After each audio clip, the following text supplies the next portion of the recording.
This is an update to my last video. I posed 5 questions. Question number 1. Did witness number 9 give 2 separate statements to police?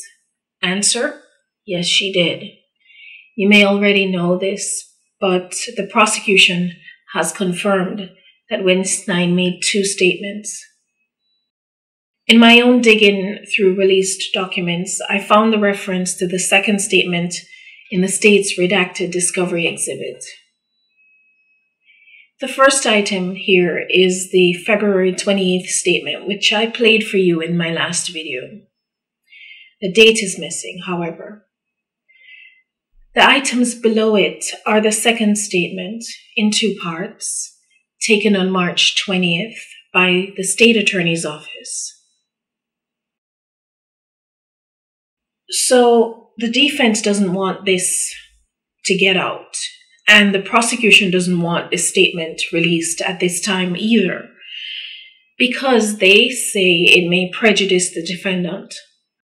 The fact both sides agree on this point, yet O'Mara keeps pressing the judge to seal the audio, tells me whatever act George did to this woman is so ugly, even the Zimmerbots will be disgusted by it.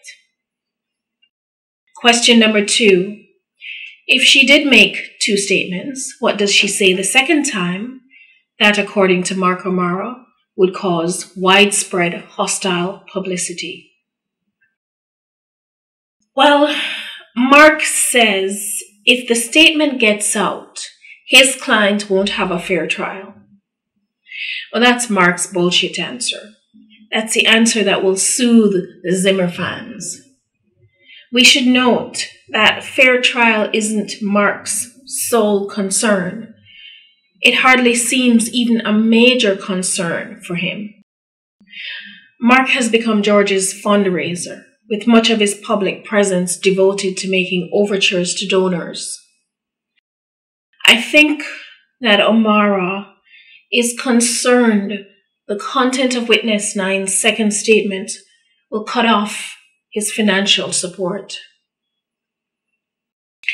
Someone commented that witness 9's second statement is about race, and I agree that it may include elements of race. However, her first statement is obviously about race, and Mark O'Mara didn't object to it being released. And we can see that he really doesn't want this second statement to get out, which suggests that it's about something else, a specific act, as the prosecutors said, committed by George, and that will offend even Zimmerman supporters. So when Mark says widespread hostile publicity, by widespread he means everybody, including the Zimmerman supporters, will be hostile. And you know, if the donations dry up, O'Mara doesn't get paid. Question number 3. What does witness number 9 know about George and race that impelled her to call police 2 days after the shooting? I'm curious to know what things George says about black people that caused witness 9 to pick up the phone and call police 2 days after Trayvon is murdered. I want to know how she found out so fast about the shooting. Question number 4. What information was redacted from witness 9's statement at the source? Well, this has to do with the ex we know of. That's in quotes. That's what I call her. For some reason, the name Zuazo keeps floating through my mind. However, I can't recall where I saw it. I keep thinking that George's ex-girlfriend, her name is Zuazo. But so I don't see her name as a reference anywhere, so I don't know where I picked it up. Anyway, Sereno flashes a photograph to George during questioning on February 29th, the day after witness 9's first call. He asks George, who is this woman and did she file an injunction against him? George replies that she's his ex. Listen. Who's this female right here? Okay, what she got against you? Nothing. You have an injunction on her, or she had an injunction on you? Okay. Is there any reason why anybody would say things about you that you're Hispanic, right? You're Peruvian and white. Okay. I'm Puerto Rican and white, I guess. Italian. You got any problems with black people? Okay, I'd ask. It's likely that witness 9 is the ex we know of, in quotes, because of the timing of Serenos flashing the photo in relation to witness 9's first call. And this ex we know of is the one who filed a domestic violence injunction against George. Still, I keep in mind that, hard as it is to imagine, George probably has other exes, and men who like to slap women around tend to slap around more than one woman.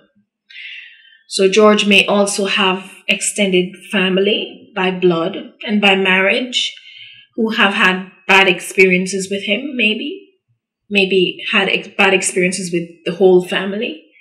It could be any one of those people. But it is most likely to be the ex we know of. And finally, question number 5.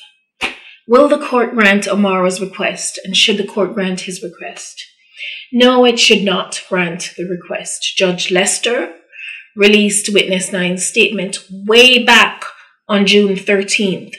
It's just that the state hasn't made the statement available to the public, essentially rendering the judge's order null. And we know the defense is not going to release it because they don't want it to get out. Now, it could be a strategy on the state's part.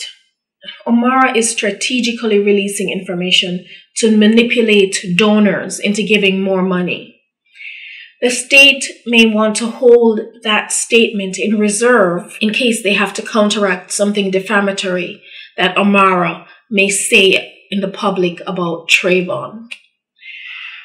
Judge Lester made an order to seal exhibits 1 and 9 that contain witness identifying information. Here's a document. And he asks the clerk to replace it with a flash drive with witness info redacted. Now, I can't find information on what exhibits 1 and 9 are. I don't know whether it's witness 9's statement. If anyone watching knows, please comment in the comment section and let us all know. Thank you for listening.